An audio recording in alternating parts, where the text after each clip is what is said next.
नमस्कार,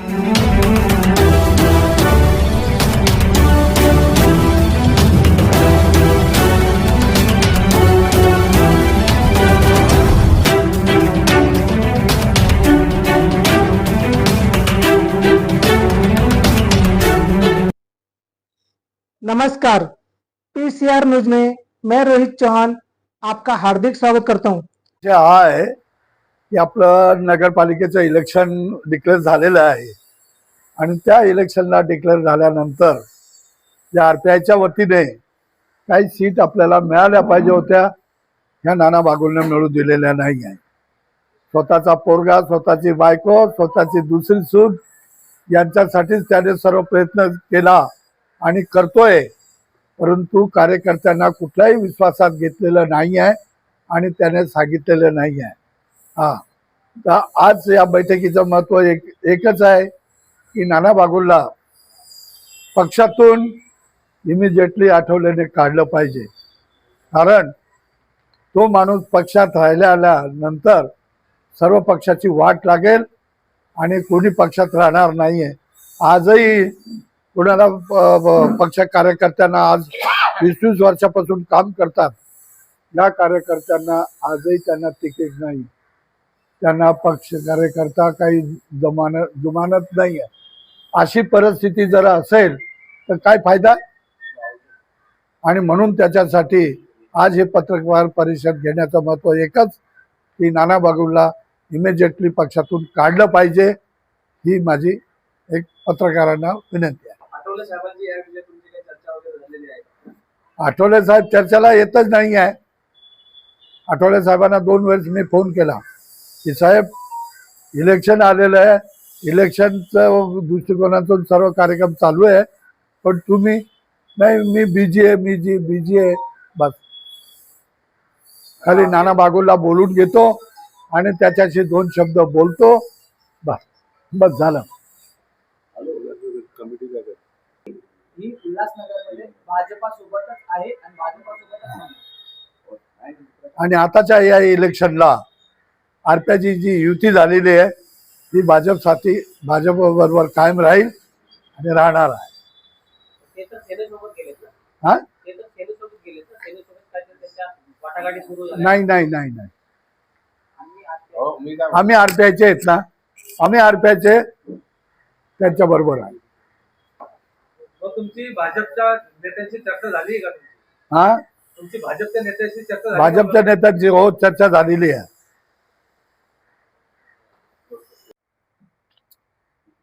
माझं नाव Annasaheb Rokade, Republican Party of India महाराष्ट्राचे उपाध्यक्ष असून ठाणे जिल्हा प्रदेश जिल्ह्याचा अध्यक्ष आहे।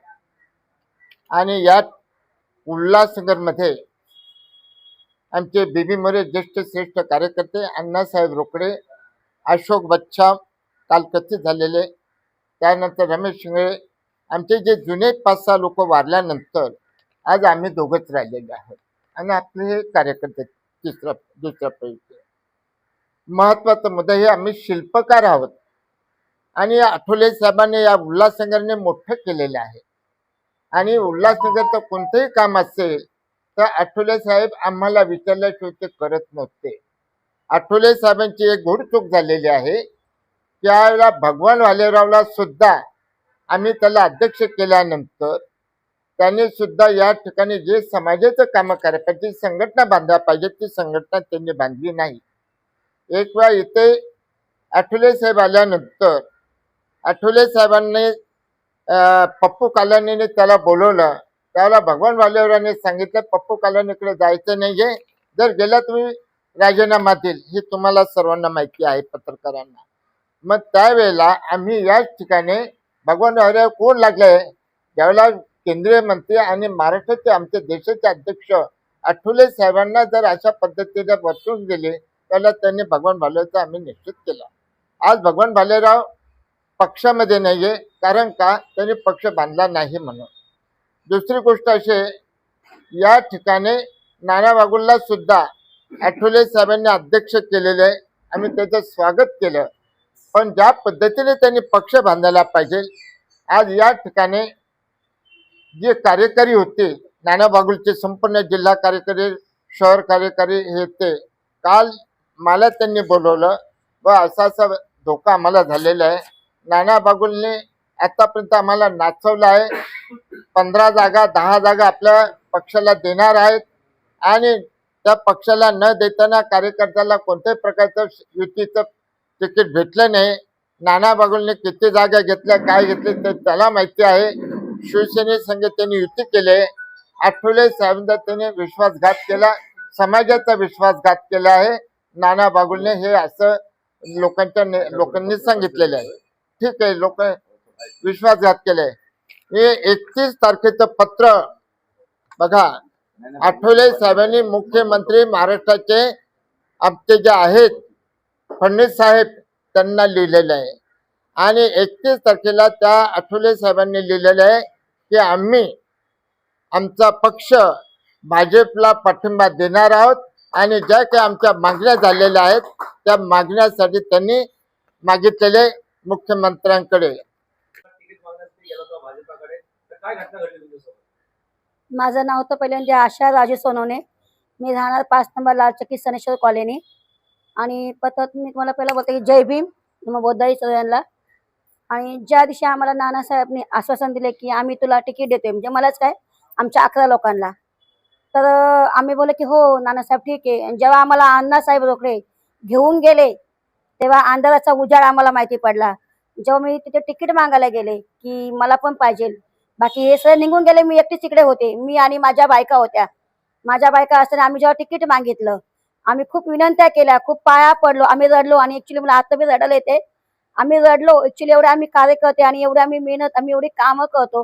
कुणासमोर तुम्ही गेले होते? आम्ही कुमार भी गेलते. मी कुमारांच्या पाया भी पडले मी कि दादा दो ना मुझे टिकट दो ना, मैं बहुत काम करती हूँ, मैं नाना बागुल से हूँ. हा बेटा रुक असं मला 10 वाजेपर्यंत रखडवलंय. आणि तिथे मी बडबडही केली की सत्ता आमची, संविधान आमचं, आरक्षण आमचं, आणि आम्हालाच का नाही तो अधिकार, आम्हाला हा अधिकार का नाही जो तो आम्हाला थांब थांब बोलते. आणि प्रत्येक समाजचे लोक घेऊन चालले तिकीट आणि आमच्या समोर चालले घेऊन, आणि आम्ही बघतच बसलो आणि आम्ही रडतोय. आणि नंतर त्यांचा कोणी रायटर याच्यावर तिकीट देत होता, अध्यक्ष त्यांच्या मी पाया पडले रडले यांच्या पुढे. तेव्हा कुठे त्यांना थोडीशी दयामाया आली. त्या गायक आहेत ना आपल्या 4 नंबरच्या निशा भगत आई, तर त्या पण रडल्या कडल्या. तेव्हा त्यांना तिकीट भेटलं की बोला तुम्ही दोघे आतमध्ये या. मला पण बोलवलं, त्यांना पण बोलवलं. जेव्हा आम्ही गेलो मग हा डोक्याला हात लावून बसले अध्यक्ष यांचे. जेव्हा बसले तर मी यांच्या पण पाया खूप पडले, म्हणजे एवढा टाइम पाया पडले ना की आम्हाला असं वाटतं की आम्ही कुणाकडे भीक मागतोय. आणि जेव्हा आम्ही त्यांना मागितलं ना तेव्हा त्याला दयामाया आली. जेव्हा तो तिकीट द्यायला लागला मला बोलतो एक काम करो ना, आपके अध्यक्ष को फोन लगाओ. म्हणून मी नानासाहेब बागुलला फोन केला. तर नानासाहेब बागुल बोलतात की तुला काय डोक्यातला अक्कल आहे का ग? मी म्हणलं काय झालं, तुम्ही अक्कल काढतायत माझीवाली. तर बोलतात तुला माहित आहे का आपली शिवसेना संघ युती झालेली आहे. हा, ते लोक बोलतात की भाजप संघ आपली युती करा, आपण त्यांच्या संघ कसे काय युती करणार. म्हणतो देखो मॅडम आपके लोक बोलत हम लोग तुम कैसे तिकीट देवे. आणि नानासाहेबाचा तो स्वतः मला बोला फोनवरच की नानासाहेब आपके 2 मिनट हुए नहीं क्या, 2 मिनट आप आ रहे थे ना, डब्बा घी खत्म हो गया की आपके, हे सगळं बोले. स्वतः माझ्या फोनवर बोललेत. आणि आमच्या बायकांनी रेकॉर्डिंग केलेले आहेत, यांच्या बोलण्याचे रिकॉर्डिंग केलेले आमच्या बायकांनी. आणि तुम्हाला तेल के घी के डब्बे खत्म हो गए क्या, 20 मिनट खत्म नहीं, आपके 11 तिकीट आपके हे लेके जाओ आप. पण त्या टायमाला नाना बागुलने आम्हाला डवळवळ केलं. नाना बागुलनी फक्त 2 पत्र त्यांच्या घरामध्ये तिकीट घेतलेत, एक सुनाचं एक मुलाचं. आणि जेव्हा आम्ही नाना बागुलकडे गेलो तर आता नाना बागुल नाही येत. आणि जेव्हा त्यांना दाखवायचं होतं भर सभेमध्ये आठवले साहेबांना की बघा मी एवढी जनता आणू शकतो, नानासाहेबनी जनता आणलेली नाही, जनता आमच्या कार्यकर्त्यांनी जनता आणलेली आहे. एक बायाने घरामधून 500 लोक, 300 लोक, 400 लोक आणलेले आहेत. मी एकट्या बाईने 300 लोक आणलेले आहेत. त्यांचा खर्चही केला का की नाही, आपला समाज पुढे गेला पाहिजे, आपल्या समाजाला पुढे नाव झालं पाहिजे. आज त्यांनी अख्ख्या उल्हासनगर मध्ये RPI पूर्ण 0 केला नाना बागुलनी. आणि नाना बागुलला पद हटवलंच पाहिजे इकडनं. नाना बागुल आमची माझी एकच भूमिका आहे की आम्हाला ह्या पदावरती नाना बागुल पाहिजे नाही. आणि पहिली गोष्ट जे आम्हाला तिकीट दिलं नाही आमच्यावरती अन्याय केलेला आहे, हा अन्यायाचा आम्हाला काहीतरी पाहिजे फेसला, बस अन्याय झालेला आहे. आता तुम्ही कुणाला सपोर्ट करणार आहे, शिवसेनेला की भाजपला? भाजपला करणार आहे की त्यांना दयामाया आलती, गलती त्यांची पण आहे. दयामाया जेव्हा त्यांना आलती, जेव्हा त्यांनी मला तिकीट घेतलं द्यायला, माझ्याकडे सगळे डॉक्युमेंट्स आहेत, एक बी डॉक्युमेंट्स माझा कमी नाहीये. जातीपासून दाखला आणला, खर्च करून जातपताने आणली, मी शाळेचा दाखला आणला, सगळे कागदपत्र मी आणलेत. वारंवार मी गावाला गेले, पैसे खर्च करून. आमचा एकच आहे, यांची बी गलती नाहीये असं म्हणते की यांची. पण जर नाना बाबूचा बोलला असता की दे त्या महिलाला, त्यांनी दिलं असतं. त्यांची बी कुठे गलती आहे की त्यांचं ऐकून त्यांनी मला तिकीट नाही दिलं, ही कुठे त्यांची गलती आहे. आणि सदैव आम्ही यांच्या पाठीशी उभे आहेत. नाना, आज आरपीआयच्या काही जुन्या जाणत्या कार्यकर्त्यांनी आणि पदाधिकाऱ्यांनी एकत्र एक पत्रकार परिषद घेतली आहे आणि थेट तुम्ही जिल्हाध्यक्ष म्हणून काम करताना कार्यकर्त्यांचा शिवसेनेबरोबर आघाडी करून घात केला असं त्यांचं म्हणणं आहे. तुमचं काय म्हणणं आहे? महाराष्ट्रामध्ये उल्हासनगर महानगरपालिकेची निवडणूक, महाराष्ट्रामध्ये बऱ्याचशा महानगरपालिकेच्या निवडणुका होत आहेत, त्याच्यासोबत उल्हासनगर महानगरपालिकेची निवडणूक होते. पक्षश्रेष्ठी माननीय नामदार रामदासजी आठवले साहेब पदाधिकारी यांनी आपली बीजेपीशी युती आहे म्हणून बीजेपीशी सर्व प्रयत्न केले. बीजेपीने महाराष्ट्रामध्ये कुठेच जागा सोडलेल्या नाहीत आणि उल्हासनगरमध्ये सुद्धा अशाच पद्धतीचं होईल अशी आम्हाला भीती शंका होती आणि त्याच्यामुळे आम्ही बीजेपी सोबत सुद्धा चर्चा करत होतो आणि सेनेसोबत सुद्धा चर्चा करत होतो. सेनेने आम्हाला ज्या जागा देऊ केल्या त्या संदर्भामध्ये वेळोवेळी पक्षश्रेष्ठी माननीय रामदासजी आठवले साहेब असतील, पक्षाचे ठाण्याचे जिल्ह्याचे निरीक्षक माननीय बारशिंग असतील, यांना वेळोवेळी सर्व कल्पना दिलेली आहे आणि त्यांच्या सल्ल्याने, त्यांच्या आदेशानेच इथे उल्हासनगर महानगरपालिकेची युती शिवसेनेसोबत झालेली आहे. किती होती की जेणेकरून तुम्हाला वाटलं की भाजपबरोबर युती नाही केली पाहिजे?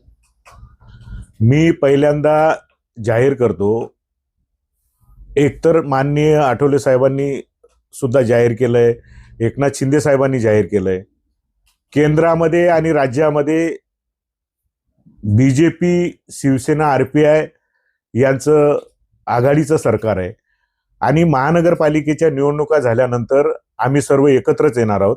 त्याच्यामुळे मी बीजेपीच्या विरोधात किंवा कुठल्या पक्षाच्या विरोधात बोलणं संयुक्तिक ठरणार नाही. परंतु भीती ही होती की काही शहरामध्ये अशा पद्धतीचं वातावरण झालंय की पक्षाच्याच लोकांना फॉर्म दिले, एबी फॉर्म 2-2 लोकांना, आणि मग जे खरोखर इच्छुक होते किंवा ज्यांचं प्राबल्य होते त्या लोकांना त्या ठिकाणी डावलण्यात आलं. तर अशाच पद्धतीचं आमच्याशी घडेल अशा पद्धतीची शंका होती. ना तुम्ही आपल्या जे उल्हासनगरचे कार्यकारिणी आहे किंवा कार्यकर्ते आहेत त्यांना सोबत घेऊन तुम्ही हा निर्णय नाही घेतला का विश्वासात घेऊन? प्रत्येक वेळेला प्रमुख कार्यकर्त्यांना बोलून जी काय चर्चा चालली ते सांगितलेलं आहे. माझ्यासोबत ज्या वेळेला भाजपसोबत बैठक असेल किंवा शिवसेनेसोबत बैठक असेल त्या वेळेला मी एकटा जाऊन बोललेलो नाही, कार्यकर्ते बरोबर होते. त्यांनी सांगितलंय की तुम्ही फक्त फॅमिलीसाठी तिकीट घेतले आणि बाकीचे तुम्ही साथ सांगता ते असे कोणते कार्यकर्ते आहेच नाही. नाही, मुद्दा असा आहे की फॅमिलीसाठी मी काय नवीन तिकीटं घेतलेलं नाही. माझा मुलगा, माझी पत्नी हे सिटिंग नगरसेवक होते आणि सिटिंग नगरसेवकाला तिकीट द्यायचं अशा पद्धतीचं अघोषित निर्णय झालेला होता. मग तो भाजपच्या पदाधिकाऱ्यांच्या सोबत चर्चा करताना असेल किंवा सेनेच्या पदाधिकाऱ्यांसोबत, त्याच्यामुळे माझ्या मुलाची सीट जी होती त्या ठिकाणी रिपब्लिकन पक्षाचा जिल्हा अध्यक्ष अधोराईजपणे उभा आहे. माझी पत्नीची जी सीट होती त्या ठिकाणी माझी सून उभी आहे. माझ्या सिटिंग सीटवर दावा करून त्या मागून घेणं ही चूक आहे का?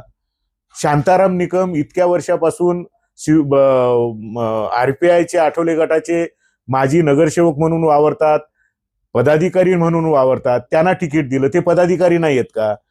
इतर ठिकाणी ज्या ठिकाणी मी नावं सांगितलेत त्या ठिकाणी शिवसेनेच्या कोट्यातनं जे सीट्स दिले आहेत, दलित चळवळीमधला प्रभाग क्रमांक 1 मधला सुनील सोनवणे हा रिपब्लिकन चळवळीमधला नाही का?